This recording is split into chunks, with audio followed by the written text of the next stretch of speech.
Hey everyone, welcome back to another episode of Deadite Talk, the ultimate Ash vs. Evil Dead rewatch podcast, where we go in depth and break down each episode of Ash vs. Evil Dead. This week we're going to be looking at episode 6, Killer of Killers. Now before we jump into that, I just want to say thank you guys so much for the support going through this podcast. And if you guys want to continue supporting the podcast, just watch, subscribe, leave a like, comment, all that good stuff greatly helps the podcast out. And if you want to go any further than that, you can become a member of the channel by hitting the join button or the link in the description. You can also buy some Deadite Talk merch. Currently, I don't have any. I've only got the t-shirt myself. I'm looking to get a hat at least, and maybe a hoodie, because I do think the merch looks really cool. And maybe when we get to the end of this season, I will give away a hoodie or something like that for you guys who have stuck with me with this podcast and have watched every episode. I greatly appreciate it, because I know it's something totally different to what I normally do. I'm normally covering games, but this is something where I can kind of break out of my shell, as it were, and, you know, kind of expand upon and do something creative and something that I'm quite proud of doing. And I think you guys really enjoy listening to this podcast. And yeah, let's jump straight into the episode anyway, because I'm really excited to talk about this episode. It was a fantastic one, The Killer of Killers. So Ash vs. Evil Dead episode 6, The Killer of Killers, air date December 5th, 2015. Director Michael Hurst, who worked on Spartacus, Hercules, and Xena, probably worked with Bruce previously, because he did work on Hercules and Xena, of course. It's written by Nate Crocker, staff writer for the show, and 10 episodes in total that he has worked on for Ash vs. Evil Dead. Looking at all of his other stuff, though, Nate Crocker has only done like 4 TV shows in total. So, yeah, mainly brought in to do Ash vs. Evil Dead, I guess. It's developed for TV by Sam Raimi and Ivan Raimi, of course. Guest starring Peter Feeney as Lem, 30 Days of Night, he was in that. Andrew Granger as Lieutenant Boyle, and Rachel Blampede, I want to say her name is, as the waitress, Nancy. Synopsis: thanks to his drug-induced vision, Ash knows what to do with the Necronomicon. Pablo and Kelly notice something ominous. Ash promises to visit Lem, but Fisher shows up for an almighty showdown with her former boss. Right, so with that in mind, let's jump into this. Very exciting episode. I thought it was fantastic. But yeah, let's do the scene by scene, and then we'll go over the thoughts, as always. So, starting the episode off, Ruby and Amanda arrive at El Brujo's hut to find the remains of the funeral pyre, but no traces of Ash. Amanda sees the Delta driving away while Ruby enters the house, but only finds a goat. A demon enters Brujo's charred remains and tries to attack Amanda, but Ruby saves her by impaling the skeleton with a scythe. Actually really fucking awesome, that. The Deadite calls her a double-crosser and manages to drag her into the pyre, which explodes in flames. Amanda decides not to waste any time and takes Ruby's car to chase after Ash, but notices that the severed hand has also disappeared. So just some notes from this scene. Great opening scene, you know. We kind of left wondering at the end of the last scene, you know, they were driving away down the road, not much to really go on. And then, you know, we've cut to Ruby and Amanda literally being right behind them at the hut, and, you know, Amanda can see them driving off. And, you know, it leaves a little bit of mystery and action. You know, Ruby finally got her name dropped. She's not the mysterious woman anymore. We all know her as Ruby now. I thought the way they did that was kind of weird, honestly. The Deadite sort of just randomly saying, obviously, just calling her name out, doesn't really leave the mystery open to who she is anymore or what she's after, because he, as the demon is pulling her into the fire, he says, we know you're after the book for yourself, basically, and, you know, the others aren't going to let you have it for yourself. So, yeah, it was very cool. Got a little bit of mystery, a little bit of action there as well. You know, what's happened to Ruby here, we don't know. And then Amanda finally taking initiative for herself and then going to chase after Ash. More classic Sam Raimi demon point of view work as well, with the evils approaching them through the forest and stuff. They used that a lot in this episode, which I thought was great. The CGI Deadite coming out of the fire actually was voiced by Hemke Madeira as well. He was uncredited on IMDb. But you know, I thought the CGI looked pretty cool. I don't know why, but every time I see that scene, it kind of pulls me back to, like, Resident Evil 5, the video game. I don't know, it must just be the way he's talking and, like, the words he's saying. It just reminds me of that a little bit. I don't know why. The little fight choreography as well, I thought was good. This is actually the stunt coordinator that is playing the CGI Deadite. So I thought her and Lucy Lawless did a pretty good job with the little choreography that they had to learn there and to fall into the fire together and stuff. And yeah, I just thought it was, you know, with Ruby's name drop, I thought that was such an underwhelming way to drop her name, I guess. And then even though she does get pulled into the fire, I was like, really? We're going to drop her name here right now? Maybe they felt like they need to progress her story finally because we haven't seen much of her in the previous episodes, which would make sense. And then, you know, Amanda all of a sudden just shouting, Ruby, no, like that. Like, how? Apparently Amanda knows her name now. She's just calling her Ruby all of a sudden. We're also seeing a lot of demon camera work, like I said, on this episode already. Things are starting to heat up. Because after that scene, after the evils approach them at El Burro's hut, it then cuts to another evil approaching Ash and Pablo and Kelly, the ghost beaters, at the diner and moving through the forest. So, yeah, things are going to start heating up. Then we get to the diner. Ash is getting used to his new hand, greedily consuming pancakes. He tells Pablo and Kelly that their destination is the cabin where he's been 30 years ago, and they agree to come with him, but he tells them he has to go there alone and that they should leave unless they want to die. He does say that, I don't want you guys to become a Deadite, otherwise I'm going to have to chop your head off. But the young people still insist they should be there with him. An acquaintance of Ash's, Lem, approaches the table and asks him for a favor to get some supplies for his new friends in the local militia, but he says that he's no longer working at Value Stop, so you can't get the employee discount, Lem. But we'd love to come to see their camp. Meanwhile, Amanda is outside of the diner and sees Ash inside. Honestly, this is a scene I would have ended the last episode on, personally. You know, I wasn't a fan of the end of the last episode because it just didn't really leave us hanging with a cliffhanger or anything. But imagine if the end of the last episode, it cut to Ash, Pablo, and Kelly in the diner, or even an end credit scene or something. I thought it would have been really cool, where Ash saying, you know, I need to get back to where I was 30 years ago with the Necronomicon, and that is the cabin. And then boom, just cut the episode off there. Just imagine how much hype and how much of a big cliffhanger that would have been, waiting a whole week to see this next episode. I thought they should have done that in the last episode. Just a little note there. I thought Ash going to town on them pancakes. He really going to town on them pancakes on the plate actually made me want some, honestly. Pablo saying he would be honored for Ash to chop his head off if he did become a Deadite. I thought that was pretty hilarious. Peter, the guy who's playing Lem, I thought he does a great job playing the character, honestly. Another guest star that's just coming in here. New TV show, new environment, like, what the hell am I doing here? He did work previously on Hercules and Xena as well. As the thing with them shooting in New Zealand, you know, they're working together with a lot of people they've already worked with previously and all these years ago. But I thought he did a great job playing Lem. They, you know, really enjoying this character and the way he plays him. You know, great chemistry of Bruce as well. Watching them, you know, makes you believe they've been friends for years. And, you know, the quip about the motto, always be stockpiling, was a good added banter between the two of them. You know, the little whispering conversation as well makes it quite intimate. You know, we're in a diner here. You know, they're talking quite low to each other. I thought that was pretty well done as well. And again, smart writing on Lem, you know, giving him a little bit of backstory, like, oh, I've joined the militia, you know, I've been sober for 9 days, you know, he's like sort of a former alcoholic, where Ash doesn't want to feel like he should be handling weapons.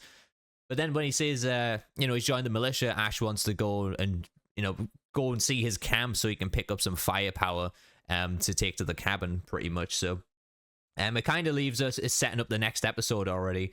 And again, I just want to talk about the scenery and the atmosphere. So I said, you know, they talking a little intimate there because it's just set inside of a diner. You know, the details of the things on the walls to try and make it believe that it's in Michigan, even though it is filmed in New Zealand. You know, they using like all the American flag and stuff like that. So they're really trying to make it look like Michigan. Just the attention to detail, having the extras in the background and stuff like that. You know, I like the whole scenery, and, you know, the little music playing in the background for the diner I thought was great.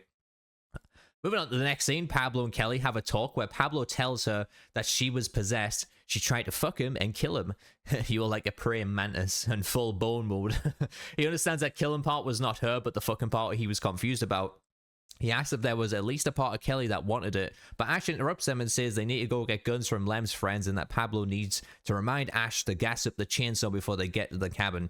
Ash doesn't have any money to pay for their food, so he tells the other two to wait for him in the car. Amanda, who is watching him the whole time, calls her superior, Lieutenant Boyle, to ask for reinforcements, and he agrees to come for the arrest.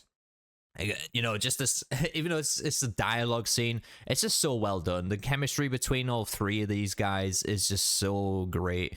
Dana, Ray, and Bruce do such a great job now, and it's almost like it's a standard in every episode now, the way they're nailing their lines, the dialogue, because, you know, as they say in the DVD commentary, this takes like only, you know, they only have 5 days to shoot an episode, and, you know, they're kind of speed running through takes, and they don't get many takes for each shot. So for them not to fumble lines or even laugh back to each other, because some of the lines they're delivering and the way they're acting, it's pretty awkward. But for them to kind of keep straight faces, to keep the takes going, I think they do a good job of that. Ash stepping in during the awkward conversation was funny, and having the little banter about the check as well.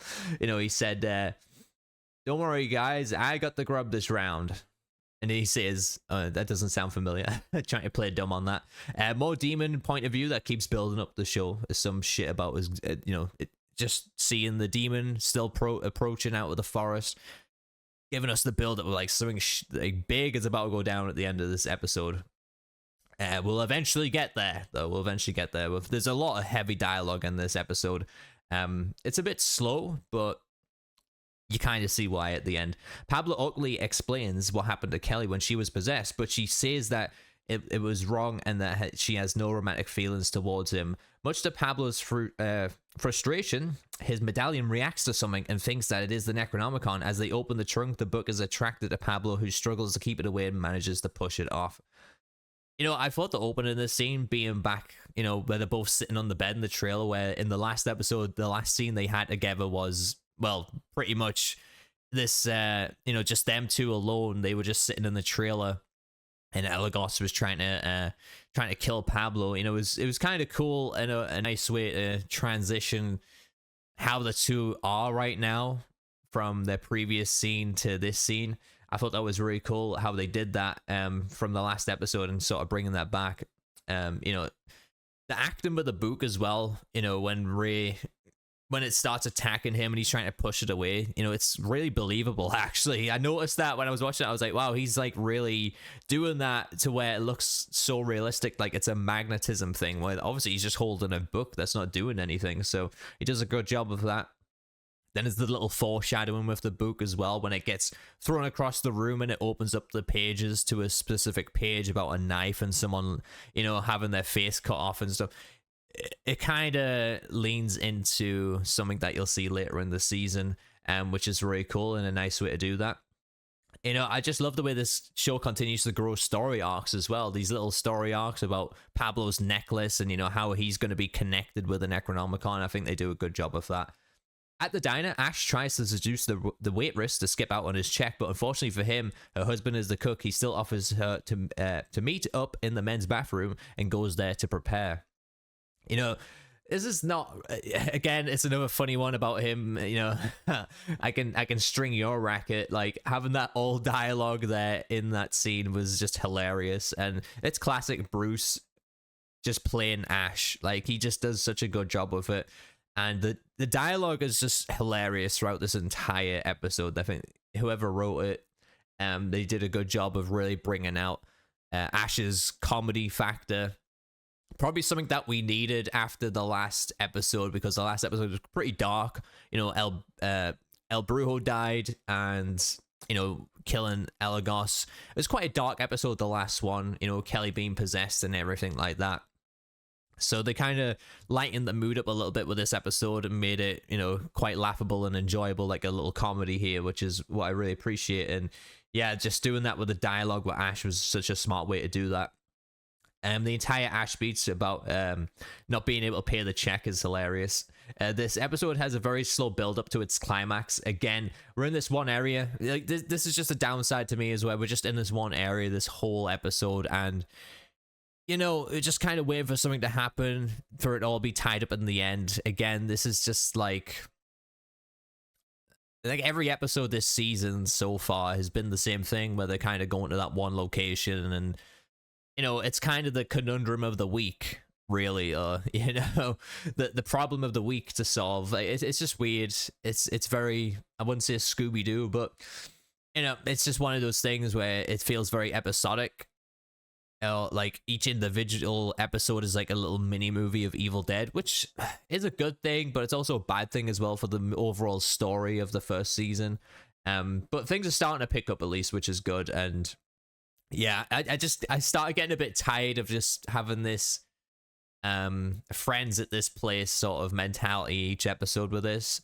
Not that it's like played really bad or, you know, acted really bad or anything. I just think for the overall story arc, you know, nothing really progresses that quickly, but they do a good job in picking up the little pieces and creating little story arcs here and there to leave us questioning like what's going to happen towards the end, which, you know, that's done well, but the overall story leaves a little bit to be desired sometimes when you're watching this.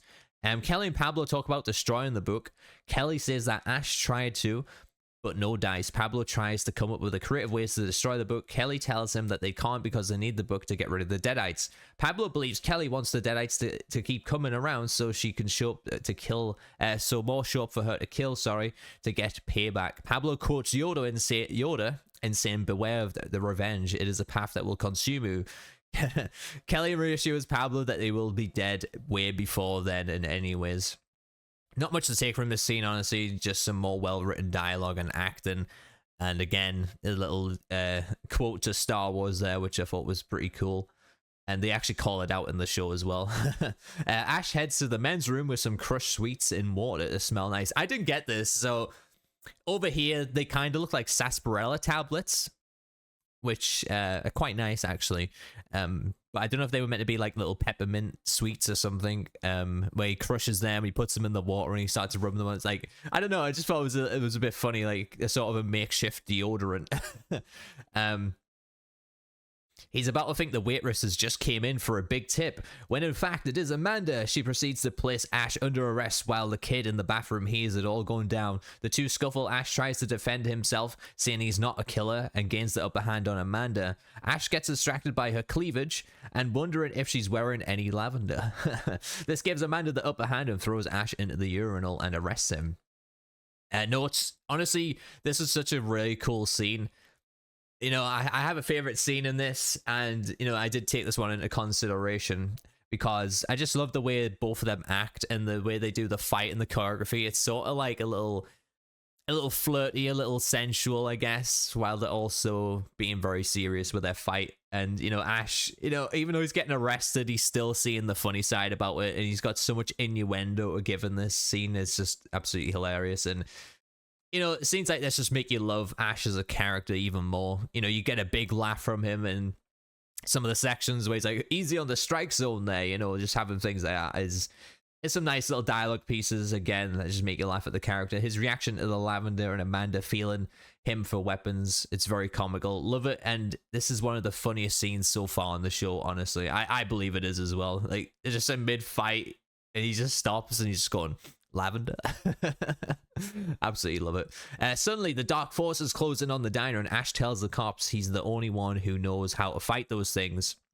Several people are killed by a spirit, and Lem runs away. Boyle becomes a Deadite and attacks Ash before killing a teenager by chopping him up with a ceiling fan and switching to Amanda. This was absolutely fucking insane, because when I first ever watched this years ago, I was sitting there and I was like, wow, they really just did that? Like, because in TV shows and movies, they don't kill kids. They don't show it. Like, they kill them, but they always show it off camera or something like that. And this just went all out on a limb and just went, fuck it, and just literally threw him up to a ceiling fan and watched him get impaled there. And then, yeah, it was just crazy. So Deadite Boyle switches to Amanda, goes to attack her. The waitress becomes possessed and attacks Ash as well, but he uses a screwdriver in his new hand to kill her. He doesn't kill her, so TV Tropes got that wrong. So he attacks the waitress with his new hand and to get her away from Amanda, and then tries to kill Boyle. Yeah. So that's what happens. So Ash gives her the tip with the screwdriver, pushes her away, and then he jumps on the back of Boyle and stabs him in the head a couple of times with the screwdriver. So TV Tropes, he's a terrible with that. Pablo and Kelly arrive with Ash's weapons and toss them to him, and he makes a quick work with a Deadite, while Kelly kills the waitress with a meat slicer and a hammer. Fucking awesome. Like, you don't know where to begin to dissect something like this entire action sequence. Let's start from what I've got written down here. So this has probably been one of the best scenes by far in the show so far. You know, this was on par with the ending of the pilot where he's fighting them in the trailer. This is actually probably way more hectic and just way more chaos going on, which is what I really, really like about this. The effect of the evil coming to smash through the window, and like, there's the explosion there. Apparently in the DVD commentary, the stunt double guys like reacted to an explosion by getting pulled by a harness. They really hit their back on things, and yeah, I just thought it was just the way they did that. It just looked absolutely awesome, and just a great effect. Ash getting his weapon looked really badass as well, getting both his weapons thrown at him, and he spins the shotgun around. And he turns around to Amanda. He says, "What? Never saw a guy with a chainsaw hand before?" Again, one of the biggest and more well-known quotes from the show, which makes its way into the video game that you guys might be very aware of. The kid getting killed on the ceiling fan is absolutely insane, which I did talk about a little bit. Kelly finally letting her anger out. Kelly just going to town on that Deadite in the kitchen was just absolutely mental. Just some of the quotes she's coming up with, like, thin slice, just how I like it. You got 86. Like, it was really cool, and the soundtrack when she's doing that just makes her a very much established badass now, because I believe this is her first time she's killed a Deadite, right? And this is episode 6, so she's been through a lot, and now she's finally letting her anger out. And we were kind of seeing her as like, oh, is she gonna be, it's gonna be a while, like her and Pablo, to take a while to be becoming a badass. So these episodes, you don't want them to make them play out as just an origin story all the time of like a badass to be. Like, this episode just establishes her as a badass straight away with this scene, and it's just absolutely fantastic. And Dana just does a great job with that. Ash tries to fight them with a screwdriver in his hand. I just thought that was fucking hilarious. The directing in the scene was fantastic as well. I just want to talk about that real quick. Ash blowing Boyle's head off, and then he's standing behind Boyle, so he's just like replaced his head. I thought that looked really cool. Pablo and Ash watching Kelly through the door when she was just on the massacre there. And you're seeing like Ray's reaction as she's doing that. He's kind of like scared, but he's excited at the same time watching it. Like, I just thought he did a good job with that. I thought it was funny, Pablo trying to act like a badass during this scene. He does the slide thing with the pistol, and he fucks up. Like, I thought that was pretty funny. And, this is a scene why you just love this TV show. I would say this is a scene that you would show anybody that is not familiar with Ash vs. Evil Dead, like, to get them into watching the show. Like, just watch this scene here, watch the fucking chaos, watch the comedy, watch our protagonist Ash just be a fucking badass, and then watch him with the backup of Kelly as well. Like, it's just so well done, and I love it. Actually, before that, I think I missed something on the previous scene that I wanted to talk about, when Ash is talking to the waitress at the table before he goes into the bathroom. I forgot to mention that I love the opening shot of that scene as well, where it was panned behind the fan, and it was more focused on the fan rather than Ash, and you just see the fan blade spinning around. I thought it was a good foreshadowing for this point, for this scene to happen with the kid being killed on the fan there. And then they use the depth of field focus to then zoom in on Ash. I just thought it was a really nice opening shot for that scene as well. All right, moving on. Lem runs into the forest where he calls his militia leader Crosby and tries to tell him what happened at the diner before the demon finds him and enters his body. I actually really liked this scene. It was a very short one. I'm glad they continued with Lem a little bit. We saw him run out of the door during the action scene in the diner, but it does a good way of setting up the next episode again. Like, who is Lem? Ash wants to go and get some weapons from the militia. You see Lem get possessed, so when Ash is going to go there's going to be some Deadites to fuck up and things. So get us kind of intrigued for the next episode. It's a short scene, but the directing when he's running away from the evil, the camera's attached to him. I'm not usually a fan of this when I see this in TV shows and in movies, when the camera is attached to the character or the actor, and they're moving around, the camera's moving around with them, you just see in their face. I've never been a huge fan of that shot, but it actually works really well in this episode and this series, to be honest, because it is a horror and you've got the evil approach, and you kind of want to see a close-up reaction of how they're reacting to the evil chasing after them. And then like the quick zoom in of him when he's lying down on the floor. Again, I just thought it just looked really cool. I absolutely love that little scene that they did there. The ghost beaters then leave the diner while Ash explains to Amanda the way his life has been for the last few days and offers her to come with them to fight the darkness while playing out to the song Renegade. You know, I thought it was funny when he said, you know, you go to the diner for pancakes, you end up with corpses. Great end to the show, the episode with this scene, honestly. Amanda has finally got a purpose in the show now. She's gone to join Ash and Pablo and Kelly and becoming a ghost beater and hunting down the Deadites. You know, I'm going to suspend some disbelief that Lieutenant Boyle came to the diner alone where Amanda said the killer is. I thought that was kind of ridiculous, but yeah, that is the scene by scene. Again, you know, doing these scene by scenes, when you're coming across something like so action heavy, it's very hard to dissect a lot of things, and, you know, you forget to talk about some things here and there. But I just absolutely love that fucking scene. It was great. Okay, so I've got a new sequence for the podcast. Instead of me giving you my overall thoughts at the end, I thought I'd give you like some highlights and lowlights that I picked out, and then I'll give you my rating at the end just to maybe save a little bit of time. So highlights for this episode: the directing, you know, the shots he used appearing from behind objects was apparent a lot throughout this episode. For example, you know, like when they're having the dinner scene and, you know, the camera is behind, you know, Kelly and Pablo's talking and the camera's like sort of looking up at them from behind the food. I thought that was really cool. There's a scene at the end where the camera comes up from behind the Delta. Obviously the scene where the camera is behind the fan that we talked about as well. So there's a lot of really cool camera shots, and the way they did that I thought was really well done. And again, with Ash, you know, when he decapitates Boyle and he's standing behind him and you just see Ash's head. Again, you know, there's just things like that that I noticed throughout this episode I thought was done really well. You know, the soundtrack, again, was really awesome. Almost every scene in this episode had a little bit of music playing in the background as well. Really well put together. You know, the comedy was freaking second to none in this episode. Probably one of the funniest episodes we've had so far. The action and the gore as well. So we had the comedy factor. Then we had the over-the-top action and gore that we get from Ash vs. Evil Dead, which is just well done. Dana and Ray's performance was spot on as well, along with acting in the action sequences. You know, just Ray's performance and acting awkward with Kelly still. You know, just even having the little scenes in the trailer, I thought played really well out.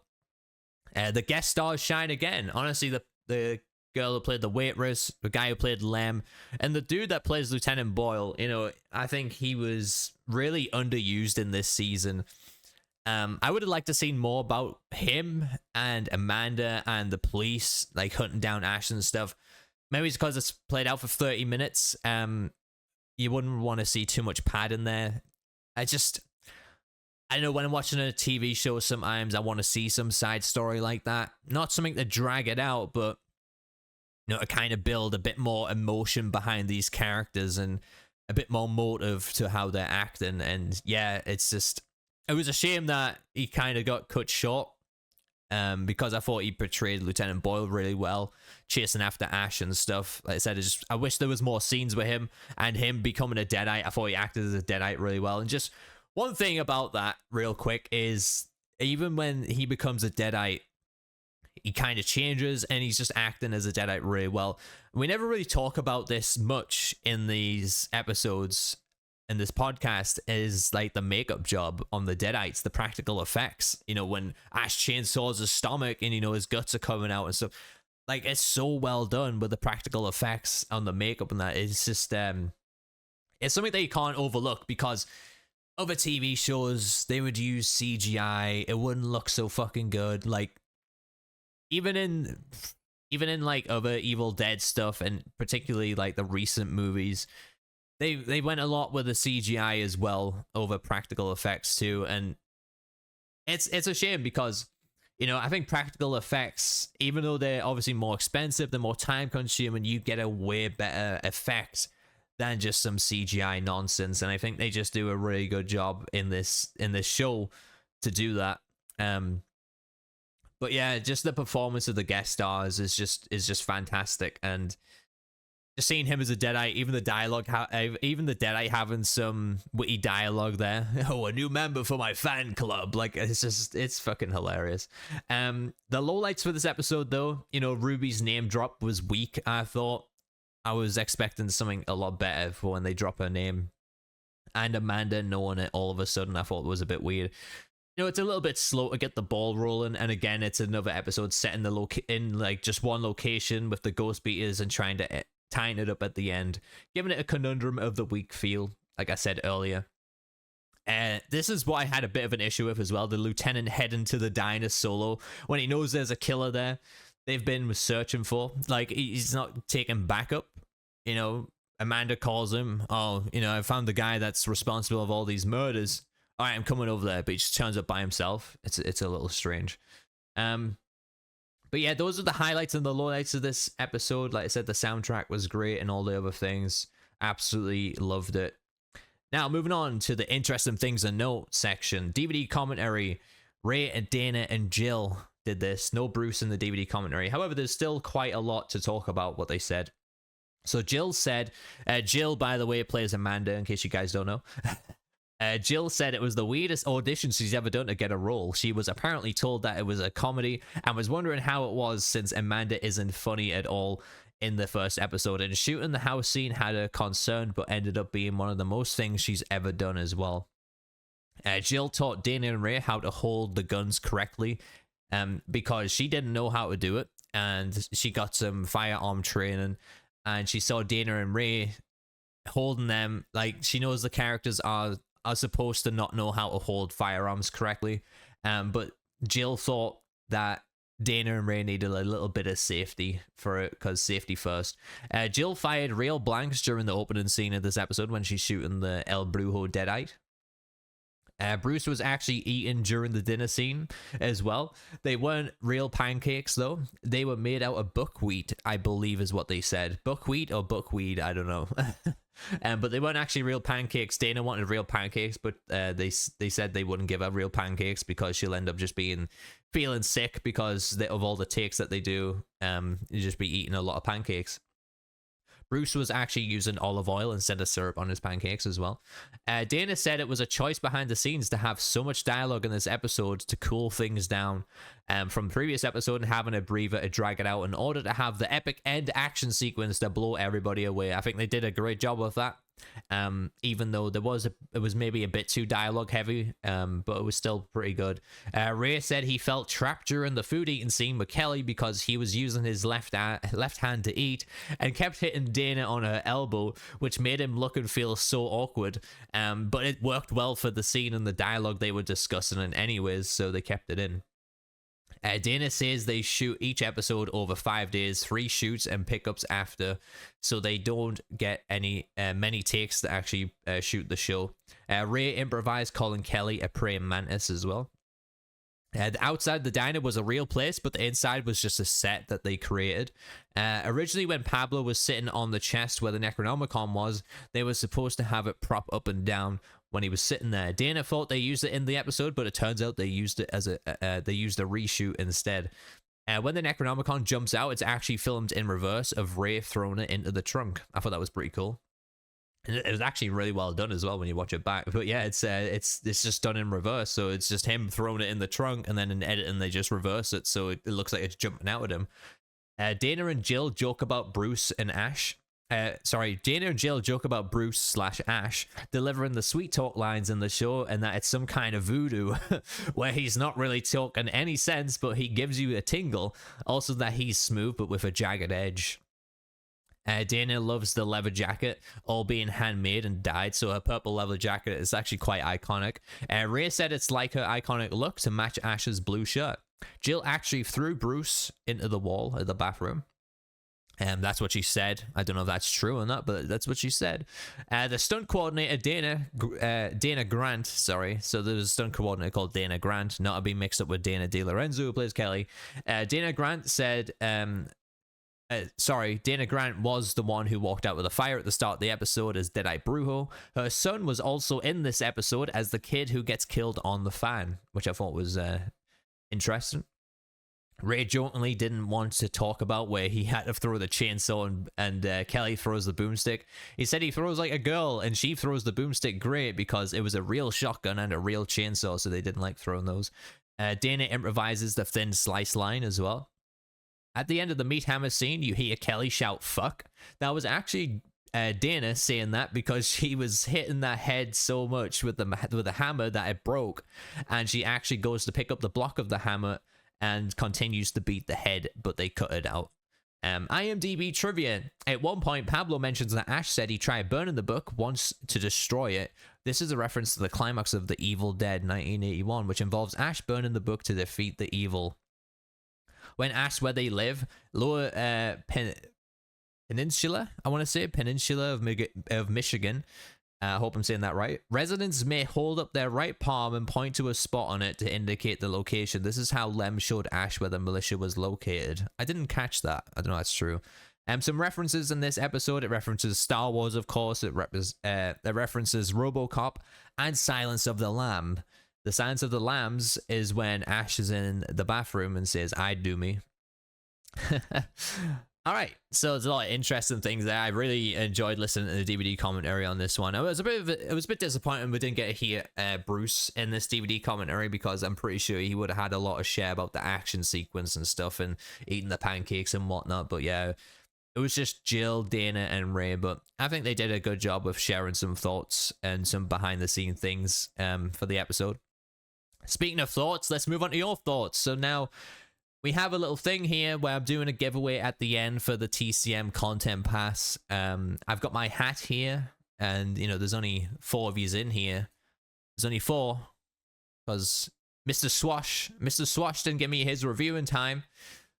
But after we've read through the thoughts and stuff at the end of the podcast, I'll pick a name out of the hat, and whoever gets it gets the TCM Content Pass. And if you don't play TCM, I'll be happy to give it to somebody else. Okay, so moving on to your thoughts. Sporter, this was a strong enough episode. If I remember correctly, after this is the point in the season where the episodes start becoming quite consistent in terms of quality in comparison to before, where it was up and down a bit. Could be wrong. With this episode comes another directional debut, that being Michael Hurst. I was very intrigued to see what kind of direction he would take on this one. I actually really liked the director on this one. Didn't really have many notable credits, but like I said, I was a huge fan of his shots behind objects and, you know, bringing it into the scene, and he was really good for recording the action sequences with the camera angles and stuff. I thought he did a really cool job there, and you know, just capturing the environment very well, like inside the diner.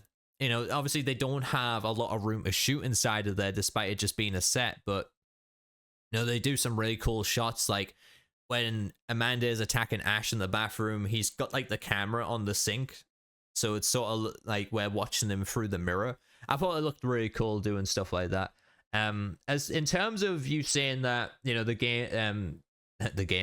TV show kind of picks up and gets more consistent after this. The next episode's good. I remember that one with the militia. I'm sure there's one that kind of drops it down a bit that I kind of dislike, but I'm sure we'll get there. But yeah, it's definitely picked up a lot now. Starting with the opening scene, I thought this was a fine way to open the episode. It had some good moments of suspense and tension while also staying wacky. I loved how Brujo came back from the dead as a skeleton form and took Ruby down with him. It showed that even when dead, he still kept his pride and determination to get Ruby and Amanda off the scent. However, I had one negative with this scene, and that was the reveal of the mysterious woman's name, which we now know is Ruby. The way they have kept her name under wraps for so long to this point made me think that there would have been a cool reveal for her. But nope, we just have resurrected Brujo say it for absolutely no reason whatsoever. Now, you might see this as a stretch for a negative, but I thought it was incredibly weak. No, I agree with that. I 100% agree with that. They definitely could have done something a lot better with that. If that's how they were going to do it, then why didn't they just get it this way earlier? Yeah, exactly. Like, they could have just dropped it earlier with how little it was. It just felt like a massive missed opportunity to do something cool with the name drop. Not only that, but it is said so abruptly that you could miss it if you're not paying attention for a moment. It felt so oddly placed to me. Anyway, that's just my opinion on it. Yeah, I remember the first time watching this and I was like, oh, okay, she's called Ruby. When the fuck did we establish this? Because it just felt so natural when they said it. you know. um Another weird moment that happened, I thought, was when Ruby and Amanda hear the explosion out of nowhere. Obviously, that was a learn to Ash's Delta, which it cuts to, but it was also just so random and made absolutely no sense to me. Were Ash and the gang just gone before the two showed up to Brewer's place, which caused them to hear that noise of the vehicle in the distance? But even then, how the hell would you hear that when they were so far behind them? I don't know, maybe I missed something, but I was very, very confused with that part. It felt super unnecessary, to be honest, and I feel like they could have just left it out. But I also understand why they left it in, because it was the only way Amanda would know that's the direction they were heading in. Yeah, because obviously the hand disappeared, right? Which also leads to a conclusion that the writing in this is terrible in this context. But yeah, I found it very strange. Other than those two segments of the scene, it was a cool opener. No, I get that. Like, when I was watching the episode again today, I was like, wait, I don't remember a fucking gun being fired. Obviously, it was the Delta backfiring, but it sounded like a gunshot. Like, it was really like I don't know, it just sounded weird for the Delta backfiring there. And the weird thing is, at the end of the last episode, the Delta was running fine, and it wasn't backfiring when we saw them driving along the road there. So yeah, I definitely thought it was very strange about the way they kind of nearly met up. Like, you know, with them hot on the tail. I thought it was weird as well. It was just strange. I think that's just because, like, the end of the last episode was so fucking weird to me. Like, it was just so quiet, and then just nothing happened, and we were like, well, what the hell is going on now? But anyways, moving forward with the Ghost Beaters, I thought all the Western Moose scenes were awesome. Some great dialogue between the Ghost Beaters, and very funny moments with Ash and the waitress. It was nice to see the three of them have a moment of peace for once. Additionally, I liked how Ash was really thinking and looking out for Kelly and Pablo by wanting to go without them to the cabin and end it on his own. With the return to the cabin, Ash knows what transpired, and things can happen to Kelly and Pablo. He doesn't want to relive the same pain he had years ago when he lost friends. I really appreciated that detail in his character development, but they obviously refuse, which also builds on Kelly and Pablo's friendship with Ash, as they want to see this through with him until the very end. Whether they succeed or not, one more thing I wanted to touch on before moving on was Pablo still coming to terms with Kelly and her seduction in the previous episode. I liked how they shed light on the fact that it had a mental effect on him. Yeah, I thought that was cool. And he wanted to find out whether that was real affection or fake. It also builds on the relationship between these two quite nicely.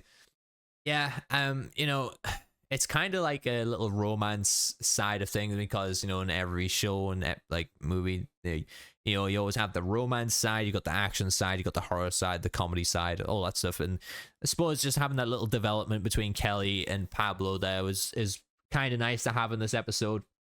And I always think Ray does a great job in reacting to Kelly, because, you know, when they're on the bed and they're talking, and, you know, Kelly goes, Pablo tells Kelly that, oh, you try to smoke weed through a shotgun, and, you know, she starts laughing, and she's like, what?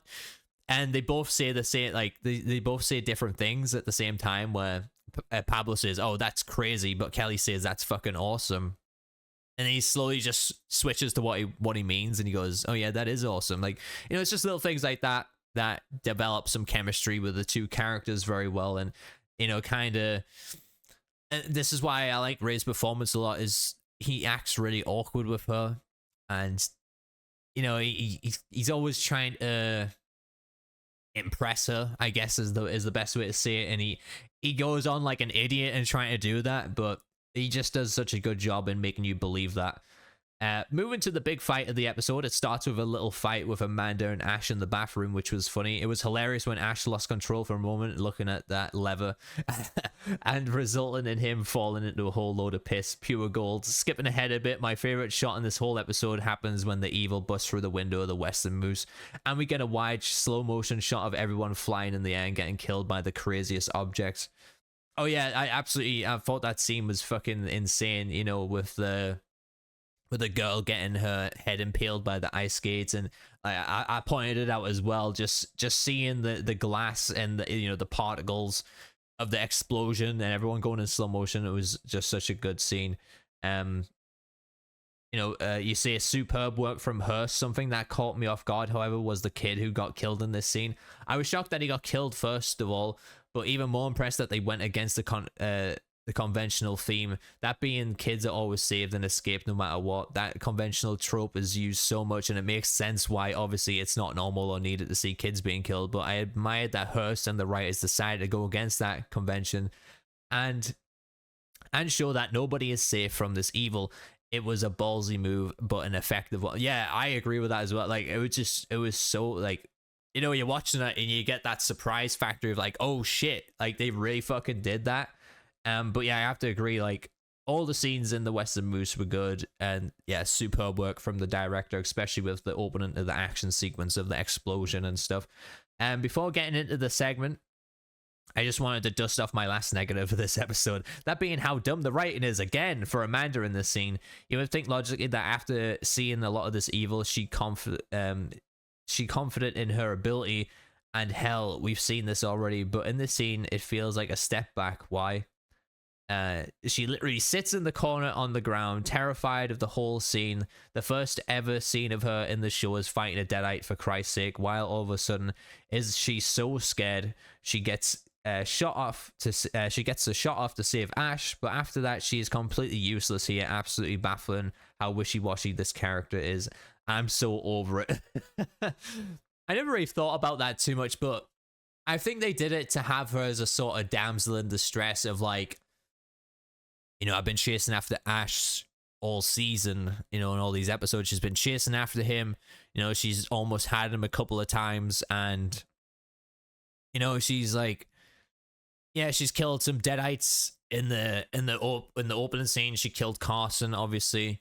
I don't think she killed the girl, did she? I think Carson killed the girl who was possessed, and then she killed Carson afterwards. But you know, I feel like it was a way for her to get humbled, really, about her beliefs.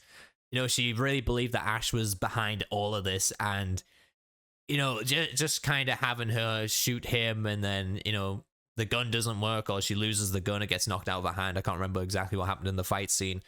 And then, you know, she's just kind of cowering. It's like, I need him to save me. And I feel like that's the way that's the reason why she just started hiding. I could be wrong, but that's just what I feel from that. But yeah, I get it. Like, you know, just we're getting bored of seeing this character development, really, because she's just kind of all over the place.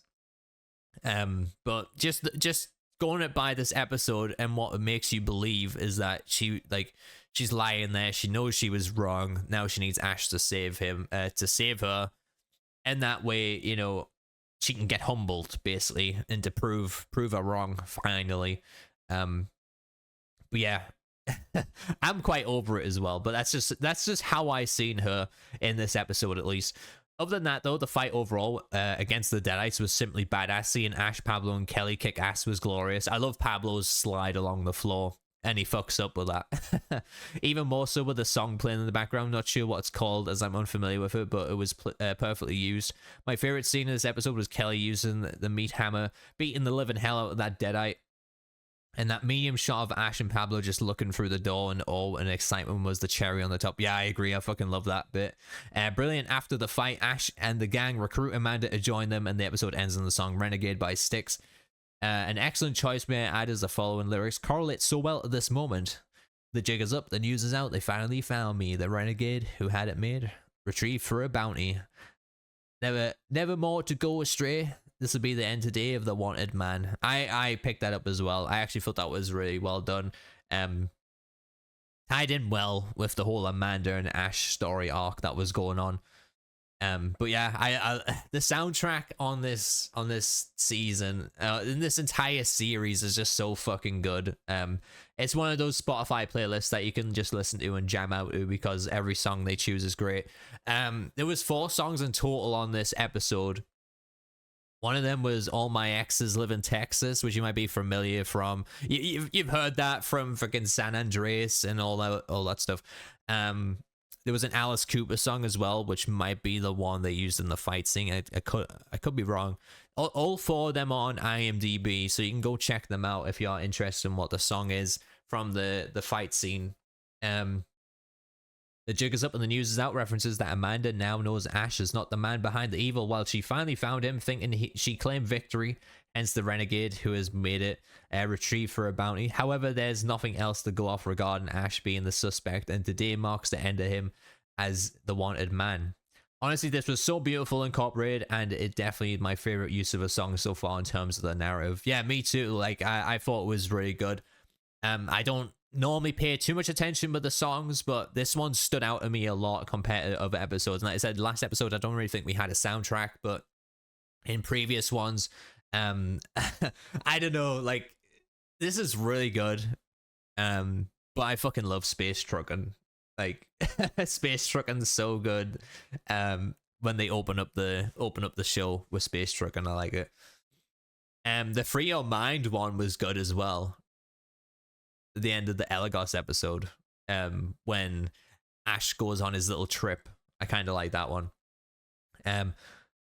In general, this was a solid episode. Some very annoying stuff in here for me, though, that I just cannot overlook. But Michael Hurst did some phenomenal work here, and the acting was great overall. I agree. I would like to see Michael Hurst doing a few more episodes. I don't know if he's going to do the next one. Usually they have, like, so far, the common theme has been 2 episodes for MJ Bassett, sorry. And then there was 2 episodes of, I forget the last director, David Frazee, I think it was. So now we might get 2 episodes of Michael Hurst, which I wouldn't be against, because this guy does some great directing and some really cool shots. Sporter gives this overall 2 chainsaws, and that's a solid rating for this. I think it was a good episode, definitely. I would agree with your and respect your 2 chainsaws there. Tyler gives this episode 2 chainsaws. I think all of season 1 of Ash vs. Evil Dead was a banger. It was good, yeah. So we have 2 ratings with 2 chainsaws there. Old Head Gaming, I absolutely love everything about the dinner scene, from Ash trying to skip out on paying for breakfast to Kelly finally activating her ability for meat hammers in the kitchen. Yeah, I like, yeah, just the dialogue and the innuendos and the way things are thrown about in this episode is just so fucking good. And, you know, I was sitting there, I was eating my breakfast watching this, and I was just laughing my head off most of the time, because just the one-liners Ash would come out with, and, you know, him trying to get out a pain in the check, like you said, and, you know, when he's trying to spruce himself up in the bathroom with the sweets, like, it's just comical. But yeah, it was a great one. Andrew Adams says this episode was funny, gory, and gruesome all in one. One of the best until this point. In hindsight, I'm not fond of season 1's friend-style plots, the one at the diner. Yeah, I know what you mean. I said that before, like the kind of conundrum of the week thing that gets tied up at the end. But, you know, this is the point where they really started to find something great with the show, and he gives it 2 chainsaws as well. So we've had 3 ratings with 2 chainsaws so far. So we actually have a late entry in the review here from Swash, because he forgot to watch the episode. He says, great episode, didn't get a chance to watch it earlier, but the diner scene alone makes it a 3 chainsaw rating for me. Holy shit, 3 chainsaws again, huh? Is that 3 in a row for you? You've given 3 chainsaws? You love it that much? I'm glad you're enjoying the show, though, because this is your first time watching. Gory and fun, and Kelly knocking it out of the park with that meat hammer. Oh yeah, she activated her meat hammer mastery in that scene. Was really surprised that kid got killed as well. A lot of entertainment media treats that as taboo. Yeah, like it was me and Sporter said, a bunch of us said, it's crazy that they actually did that. And it just give you that big surprise factor. I'm very surprised with the 3 chainsaw rating. Just because of how dialogue heavy this episode was. I thought it could be a little rough to get through at sometimes, but it was still funny. You know, I do appreciate your guys' thoughts as always. Thank you for taking the time to watching the episode and leaving your review for me. It is really fun hearing other people's perspectives, especially when, you know, it's the first time you've ever watched the show. It really gives me some insight on how I was when I first watched the show all those years ago. But yeah, thank you guys. And I'm going to give you my guys' like overall rating so far. I've given you my highlights and my lowlights that I've already picked out. The directing, the acting, the comedy, the gore. Just everything that you'd want in an Evil Dead episode. The writing, but the overall story arc didn't progress very well in this episode, I believe. But, you know, you can kind of... you can kind of forgive that a lot. with all the little pieces that they keep putting into each episode, with the questions we have about Pablo and his necklace now. What was the page the Necronomicon opened up on when Pablo and Kelly like threw it across the room? Obviously, if you've watched the show, you'll know what that means, but it was a nice little foreshadowing there. There was a lot of foreshadowing in this episode, especially with some of the camera shots. I thought was great. And yeah, it's a shame. Like, this is the thing with Ash vs. Evil Dead, okay? It's really good. You enjoy it a lot. Just sometimes in hindsight, and that's always 2020 vision in hindsight, but watching it back, sometimes you wish the plot would develop a lot faster, and that way it would leave room for other things to come into fruition and not have such poor writing on certain characters like Amanda, for example, and Ruby. Hasn't had the best writing so far this season. So yeah, I think they do a good job in terms of like making it snappy to progress the story in some cases. But then sometimes you feel like, why are we lingering in this area for so damn long? Like, why is Ash and Pablo and Kelly in this diner? Like, why we focus on them in this diner for so long?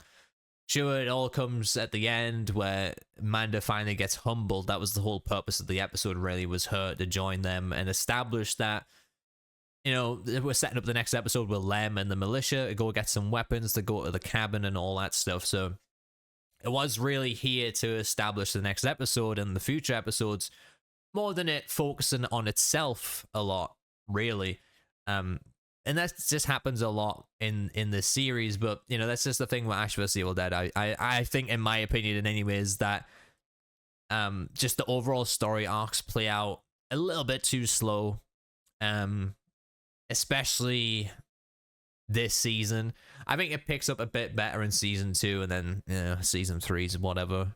When we get there, we'll have a lot to talk about with season 3. But yeah, I mean, it wasn't terrible, but yeah, I loved it. It had good action, gore, dialogue, directing, the action sequences, just everything about it was great. And for me, I give it 2 chainsaws as well. So 2 chainsaws across the board for this episode.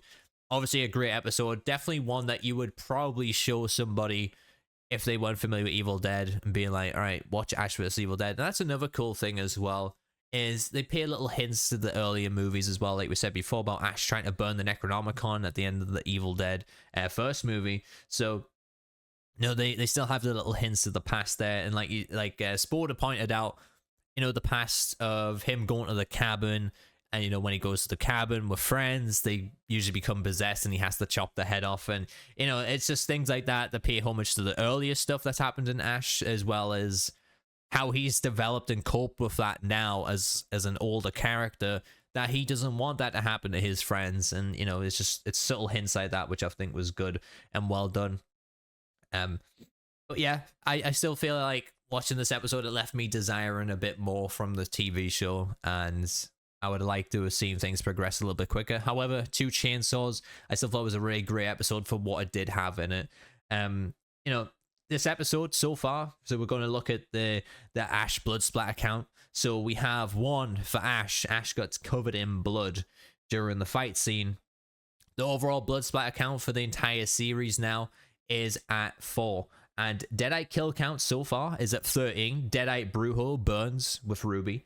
Lieutenant Boyle is killed by Ash, and Kelly kills the waitress. I don't think we missed any more Deadites being killed there. And before we jump in to the end of this podcast, I want to give you guys my favorite scene. And, it was a toss-up between 3 of them, honestly, again. So we have the bathroom scene, which I thought was great. The whole dinner scene, or the breakfast scene with Ash, Pablo, and Kelly as well. I really like that one. And then we have the action scene at the end as well. So, trying to pick out those 3 is very difficult because they're all good in their own way. I'm probably going to have to lean into the action scene just because of how well it was done, with the whole opening of the slow motion camera, the slow motion explosion, with the camera approaching the glass and then, just firing through it. And, the reaction to the actor, the guest star who's playing Lieutenant Boyle in that, when Ash goes like, oh, you can't arrest me. I'm the only one who can fight. And then the guy just goes, fight what? And then it just crashes through the window. Like, I don't know. I love that bit. And yeah, definitely my favorite scene, having the whole action sequence there, undoubtedly, and just seeing the goal and everything of everybody getting dismembered and stuff, I thought was fantastic. But that is the end of this episode of Deadite Talk. I appreciate you guys sticking by me and watching and listening. I hope you enjoyed this podcast. I try to be a bit more energetic because I do notice sometimes I'm like, I get a bit too relaxed and I'm sort of like, yeah, well, yeah, this and that. So I try to be a bit more energetic, and hopefully you find it a lot more entertaining this way. And yeah, I mean, this come up to an hour. I didn't think that I would reach an hour because I cut out a lot, but you know, Sporter did have a lot to talk about and discuss about this episode. I want to hear your guys talk about it a lot more. Before we jump into the end here, for the next episode, we have episode 7, Fire in the Hole. So if you guys are interested in participating in the podcast next week, I do a post every Friday or Saturday to leave your thoughts on the episode and leave them down below and give them a ratings. Now, for a quick reminder, the rating system, it's 1 to 3 chainsaws for how good it was. You can't use half a chainsaw. We have a pink fuck down the middle. It was neither here or there. And we have 1 to 3 boomsticks for how bad it was. So just bear that in mind when you're leaving your rating for the episodes. You know, it's a fun little rating system that we have. So before we end the podcast, let's jump into picking some names out of a hat. So I have a TCM content pass to give away to somebody. This is a North America PS5 code. However, I believe you could probably just use a VPN and use it wherever you want in the world, or you can just create a different account, and it maybe should give you the content pass as well on your entire PlayStation 5. So if you make a North America account, you can use that.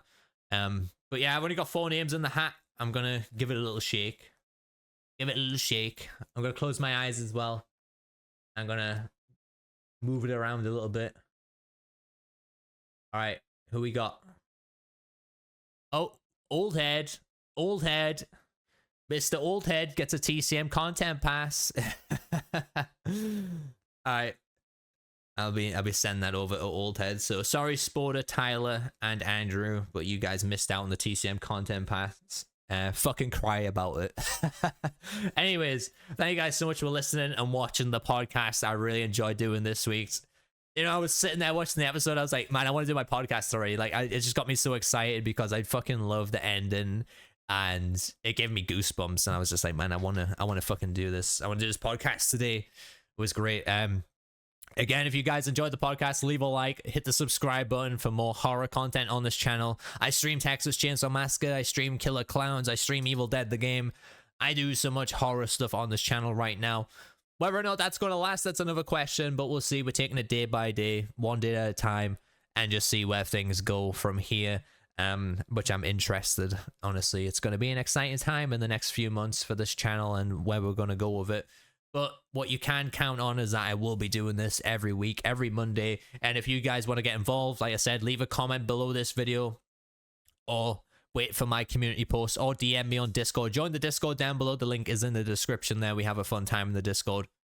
You can also support the podcast financially if you do choose to do so. There is plenty of options to do that. You can leave a super thanks below, just a little, you know, $2 super thanks in your comment or anything like that greatly helps the channel out and me financially. You can become a member of the channel as well. Some great perks there, some great emojis and things. And yeah, thank you guys so much for watching. I'll leave it there. Also, don't forget that you can also pick up some merch if you want to do that as well. But yeah, thank you guys so much for watching. Leave a like, hit the subscribe button, and I have been Pixels, you my awesome viewers. I'll catch you guys in the next one.